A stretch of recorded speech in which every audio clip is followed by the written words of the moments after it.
அஸ்ஸலாமு அலைக்கும் வரஹ்மத்துல்லாஹி வபரகாத்துஹு. இன்று இன்ஷா அல்லாஹ் முஸாப் ரலியல்லாஹு பற்றி தான் நம்ம பார்க்க போகிறோம். முஸாப் ரலியல்லாஹு வந்து மிகப்பெரிய ஒரு செல்வந்தர். அவங்கள வந்து நபி ஸல்லல்லாஹு அலைஹி வஸல்லம் வந்து வெளிநாட்டு தூதுவராக மதீனாவுக்கு அனுப்பி வைக்காங்க. மதீனாவுக்கு அனுப்பும்போது நபி ஸல்லல்லாஹு அலைஹி வஸல்லம் சொல்கிறாங்க, அடுத்த ஆண்டு நீங்கள் வந்து என்னை வந்து பார்க்கணும், அப்போ யாரெல்லாம் இஸ்லாத்தை ஏற்றுக்கிட்டாங்களோ அவங்கள உங்களோட அழைச்சிட்டு வரணும் அப்படின்னு சொல்கிறாங்க. அதே மாதிரி மதீனாவுக்கு போகிறாங்க. முஸாப் பின் உமைர் ரலியல்லாஹு கோத்திரமாக வீடு வீடாக சென்று இஸ்லாத்தினுடைய செய்தியை பற்றி எடுத்து சொல்கிறாங்க. வருடம் 12 பேரை கூப்பிட்டு இஸ்லாத்துக்கு அழைச்சிட்டாங்க. ரசூலா வந்து பார்க்க வராங்க. அந்த 12 பேரையும் கூப்பிட்டு வந்துட்டு அப்போ நபி ஸல்லல்லாஹு அலைஹி சொல்கிறாங்க, அடுத்த வருஷம் இன்ஷா அல்லாஹ் நீங்கள் வாங்க அப்படின்னு சொல்கிறாங்க. அடுத்த வருஷம் 70 ஆண்கள் 2 பெண்களை கூப்பிட்டு வராங்க. அதுக்கடுத்து நபி ஸல்லல்லாஹு அலைஹி வஸல்லம் அடுத்த வருஷம் நீங்கள் என்னை வந்து பார்க்கணும் அப்படின்னு சொல்கிறாங்க. வருஷம் 12 பேர், 2வது வருஷம் 72 பேர், 3வது வருஷம் ஒரு 300 பேரையாவது அழைச்சிட்டு வந்திருக்கணும்ல. ஆனால் முஸாப் பின் உமைர் ரலியல்லாஹு வந்து 3வது வருஷம் தன்னந்தனியாளாக வராங்க. ஏன் அப்படின்னு பார்த்தா நபி ஸல்லல்லாஹு அலைஹி வஸல்லம் இடத்துல முஸாப் ரலியல்லாஹு சொல்கிறாங்க, அல்லாஹ்வின் தூதரே, மதீனால இஸ்லாத்தை ஏற்காம ஒரு வீடு கூட கிடையாது. ஏன்னா ஒவ்வொரு வீட்லேயும் ஒருவரோ 2 பேரோ இஸ்லாத்தை ஏற்றிருக்காங்க. அதனால் என்னால் எல்லாத்தையும் இங்கே கூட்டு வர முடியாது. அதனால் நீங்கள் அங்கே வந்துருங்க அப்படின்னு சொல்கிறாங்க.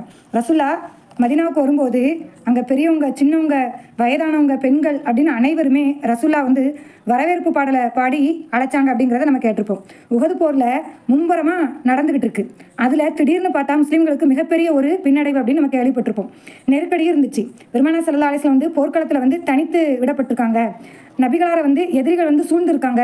இறை தூதர் வந்து இறுதி தூதர் கொல்லப்பட்டு விட்டார் அப்படிங்கிற வதந்தியும் போர்க்குள்ளும் பரவிட்டு கிடக்கு. இதை சரியாக பயன்படுத்திக்கணும். முஸ்லீம்களை வந்து எதிரி வந்து 2 பக்கம் சூழ்ந்துக்கிட்டாங்க.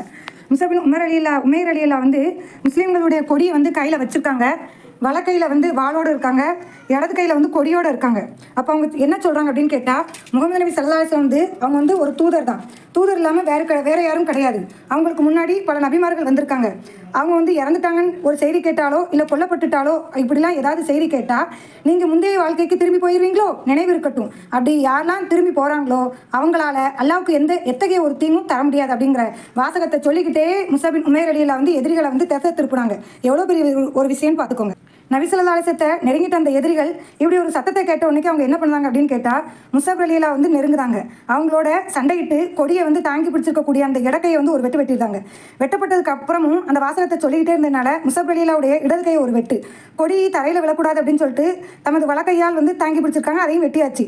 கொடி கீழே விழுந்துடக்கூடாதுன்னு சொல்லிட்டு அவங்க புஜங்களில் வந்து அணைத்து வச்சிருக்காங்க. அந்த புஜங்களில் வந்து ஈட்டியால் வந்து குத்திருந்தாங்க. குத்துனதுக்கப்புறம் சஹீதாகி கீழே விழுந்துருந்தாங்க முஸாப் ரலியல்லாஹு.